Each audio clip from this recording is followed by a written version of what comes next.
Hi, magandang araw po sa inyong lahat. Ngayon for our first reading for the day. Ano po kaya ang makikita natin sa first reading of the day?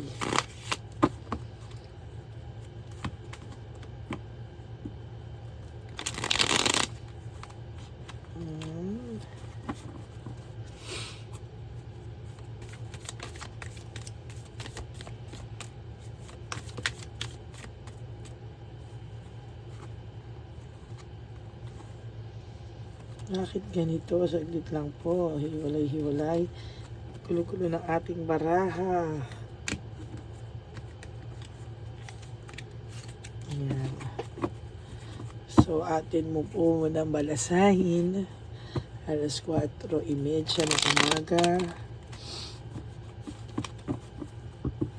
Ano po kaya ang makikita natin sa reading of the day?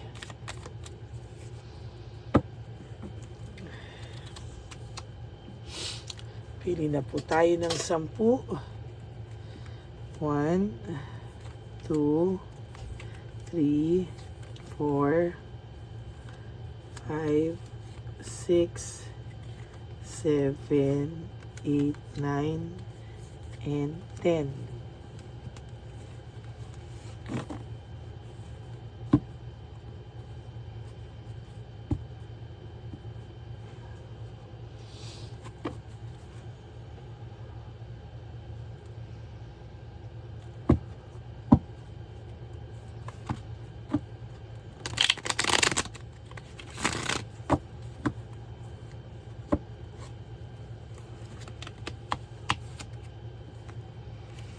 One, 2, 3, 4, 5, 6, 7, 8, 9, and 10.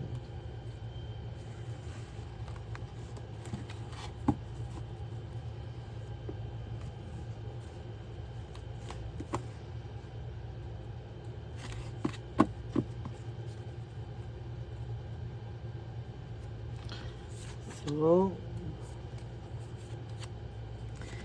huwag niyo po ito i-skip.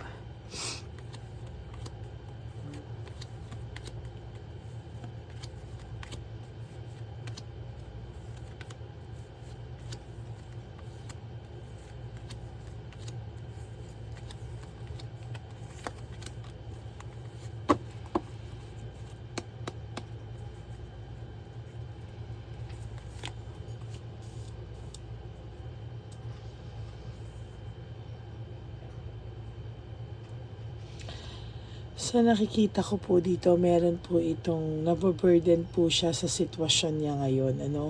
Parang feeling niya po ay bit-bit niya po yung bigat ng mundo sa ngayon. Parang pakiramdam niya po siya po ay nakakaramdam ng matinding hinagpis o tindi po talaga na sa nakikita ko dito. Medyo hirap na hirap po ang taong ito sa ngayon. There's broken family, shattered dreams. Ang tao pong ito ngayon ay sa totoo lang ay nakikitaan ko po ng matinding pagsisisi sa inyong paghihiwalay. Or there's broken family, shattered dreams. Parang pakiramdam niya po, sinayang niya po yung samahan na meron kayo. Sinayang niya daw po yung magandang mga plano nyo, kaya napunta po sa parang wala, sunod-sunod po yung punishment sa kanya ng tadhana, sunod-sunod po yung karma sa kanya, pero dahil po sa sobrang excess pride niya, mataas na pride, mataas na ego, so far sa nakikita ko po dito ay medyo dala-dala niya po yung bigat nga, sabi ko sa inyo, araw-araw na ginawa ng Diyos, Lahat po yan ay dahil sa quick decision. Lahat po yan ay dahil sa hindi po naging maayos, Hindi po sa kanya naging madali ang lahat. Parang ang pakiramdam niya po somehow ay hindi niya daw po pinag-isipan ang bawat nangyari sa buhay niya. As a matter of fact, talagang hirap po siya, no? Hindi niya po akalain na ganito ang mangyayari sa kanya sa mga susunod pong panahon, no?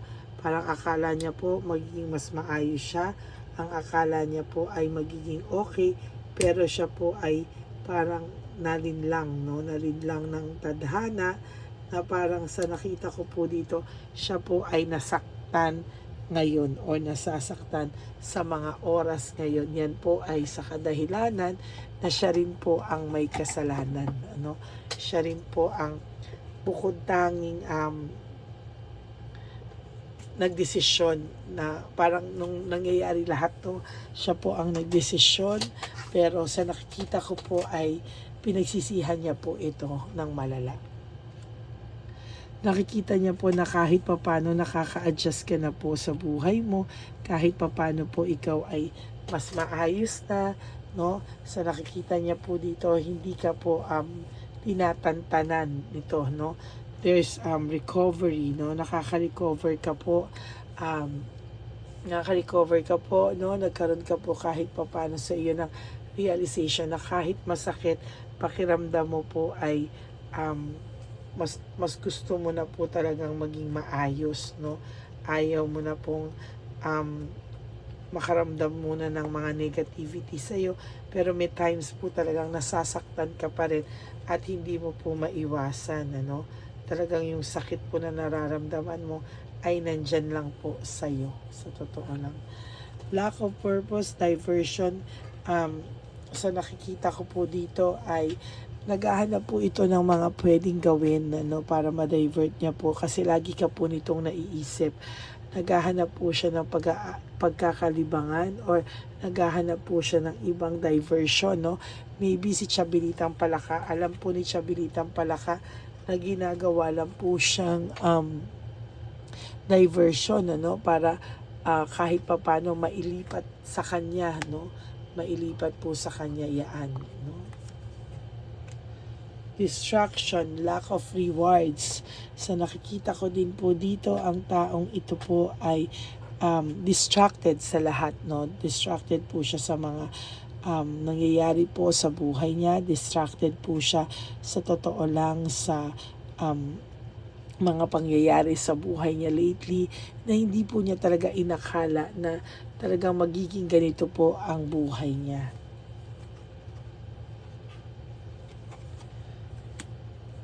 Frustration, ano? Frustrated din po ang taong to. Nakakaramdam po siya ng matinding frustration sa lahat ng nangyayari sa kanya ngayon. Akala niya po kaligayahan ang mabibigay sa kanya ng pagkawala mo. Yung pala po, frustration na sunod-sunod ang kanyang kinakaharap, no? Akala niya po magiging okay na siya, magiging masaya siya. Pero kabaliktaran po, no? Akala niya, teka.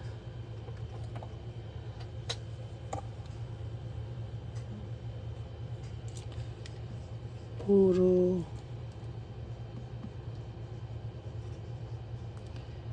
frustrations ang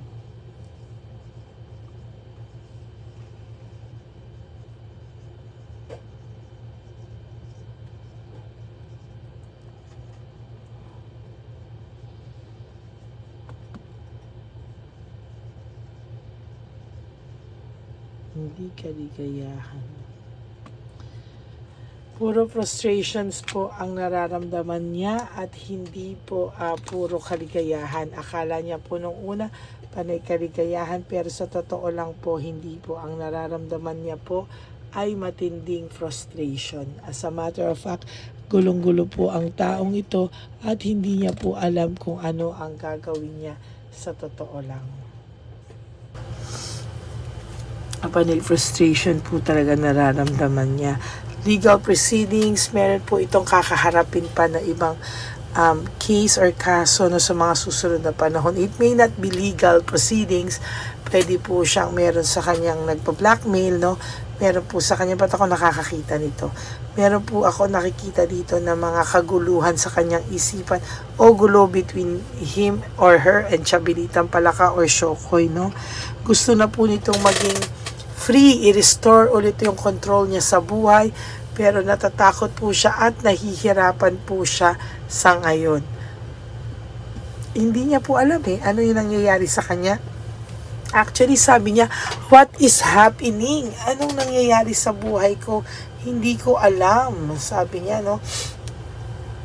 Parang ang pakiramdam niya po, sa totoo lang ay wala po siyang nararamdaman kahit ano. Namamanhid po ang taong ito. As a matter of fact, hindi niya na po alam paano niya po i-restore yung kanyang control sa sarili niya.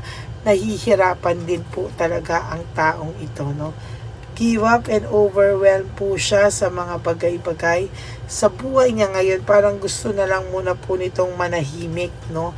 Talagang sa nakikita ko po sa kanya, pagod po ito sa sitwasyon niya. And pero minsan po, pag naiisip ka niya at namimiss ka niya at may longing na siya sa'yo, pilit niya pong sinishift sa pagalit, no?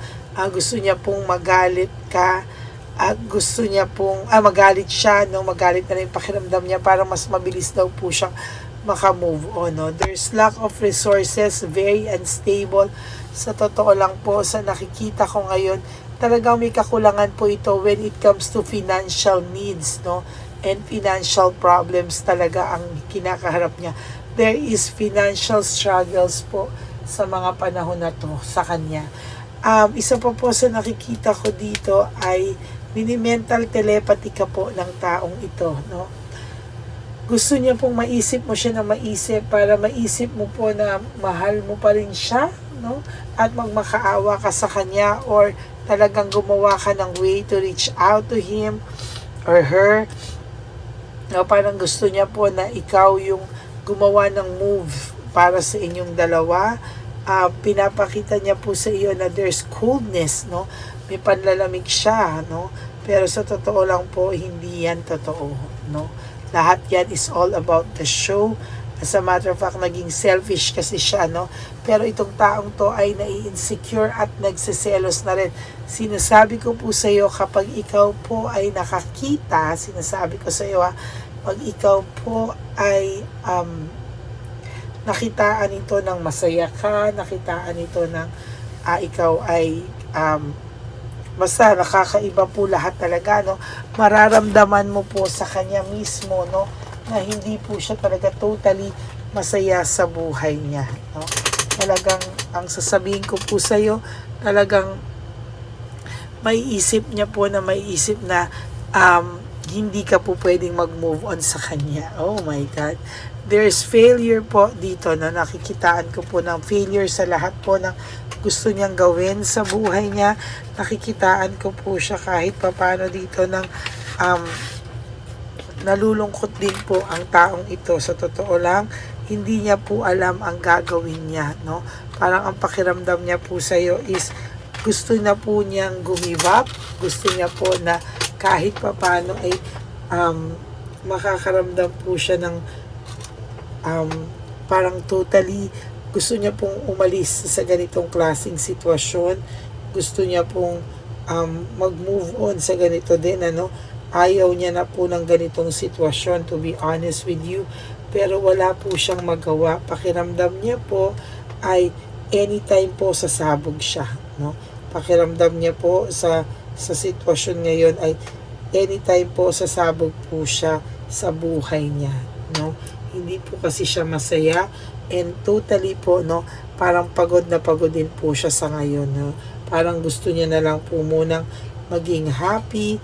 Gusto niya po masave po siya sa ganitong klaseng buhay, no? Hindi niya po inakala na mas mahihirapan pa daw pala siya pag nawala ka na sa kanya, no? And true enough, nahihirapan po ang person na ito sa ngayon. No, why? Kasi po hindi po buong buo, no, nung nawala ka po sa kanya, hindi niya po akalain na ganito po yung magiging kapalaran niya. Hindi niya po akalain na yung sitwasyon niya po ay ganito ang kalalabasan, no? Hindi niya po akalain na sa mga nangyari ay mas mahihirapan pa po siya sa mga susunod na panahon sa kanya. Sa totoo lang po, ang bigat ng pakiramdam ng taong ito at hindi niya po alam kung bakit daw siya nagkaganito, no? Simula po kasi nang mawala ka din sa taong ito ay talagang nahirapan din po siyang tumanggap ng mga pangyayaring ganito sa buhay niya. Nag-hold on po lang siya sa sitwasyon niya. Gusto niya lang ipakita sa iyo kunwari na okay lang siya, na is doing better, na wala ka, pero totally po I have to admit and I have to say this to you, hindi po ito mapapakali sa mga susunod pang panahon sa buhay niya, no? Talagang sa nakikita ko po dito ay mas magiging malungkot pa po ang darating na buhay niya, no? Kasi po hindi siya naging tapat, no? Hindi siya naging honest sa'yo. Kaya ngayon po, ayan, ang pakiramdam niya po talaga, totally mas mahihirapan po siya sa mga darating na panahon sa kanya, no? Sa nakikita ko din po dito, dadamdamin niya pa po lalo yung pagkawala mo sa mga susunod na araw ng buhay niya. Yan, no? Mahihirapan po siya lalo sa mga susunod na araw. Hindi niya po kakayanin yung ganitong pakiramdam, no? Mas malulungkot pa po siya sa mga darating na panahon at mararamdaman mo po yan sa energy mo mostly kasi minsan nami-mental telepathy ka po nito, kaya sinasabi ko po sa iyo, maiisip mo po siya pag malungkot siya, no? Hindi mo po kakayanin, maiisip at maiisip mo po yung kapakanan niya sa susunod na araw, no? Na parang nararamdaman mo yung energy niya po ay malungkot, no? Hindi po ganun kasaya at totally malungkot po siya sa buhay niya. Fear of change on a Friday, no? Same meaning, no?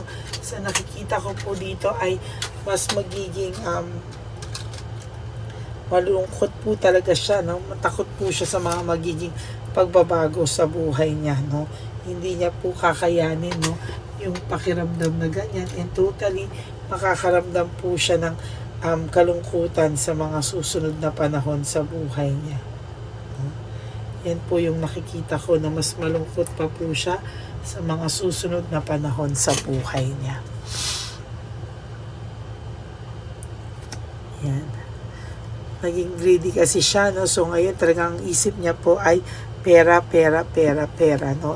Ito po hanggang ngayon ay naging rude po siya sa iyo, no? Sa pagtatapos ng inyong relasyon, at hanggang ngayon po meron pa rin po akong nakikita ditong immaturity, no? Hindi pa rin po siya mature to handle situations. Hanggang ngayon po ang taong ito ay malungkot pa rin po niyang hinaharap ang mga bagay-bagay sa buhay niya, and sa totoo lang po lalo pa po siyang malulungkot sa mga darating na panahon sa kanya. Yan, no? Mahihirapan po siya lalo, no? Hindi niya po matatanggap yung mga susunod na pangyayari sa buhay niya. Kaya ayan po, no, medyo matindi po yung mararanasan niya sa mga susunod pang panahon. Kaya nga po sabi ko sa iyo, puro frustrations po ang nararamdaman at hindi po kaligayahan. Kung inaakala mo po ang taong ito ay masaya, sorry po, pero hindi po siya masaya at malungkot po siya sa kanyang buhay. That's it for your first reading of the day. I hope na naka-resonate po kayo. And if you do, can you please give me a like and comment down below para po alam nyo naman po kung ano po ang para alam ko naman po kung ano po ang pakiramdam nyo para sa mga nakita o nabasa nyo ngayong araw na to. And for those of you po who would like to have a private reading with me, you can message me po at Ladyly Elena, that's Ladyly Elena. Nasa dulo po yan ng ating video. Diyan nyo lang po ako makokontak. That's my only official and legit FB account. Ayan. And Yan po, no? And for those of you po that will give me a super thanks for this video, I would really appreciate and love that from the bottom of my heart dahil nalalapit na po ang ating One Love a Day, and I hope na lahat po kayo ay makapanood niyan on September 15. Gagawin po natin yan sa September 14. So, salamat po sa lahat ng gusto na magbigay ng super thanks para po sa video na ito.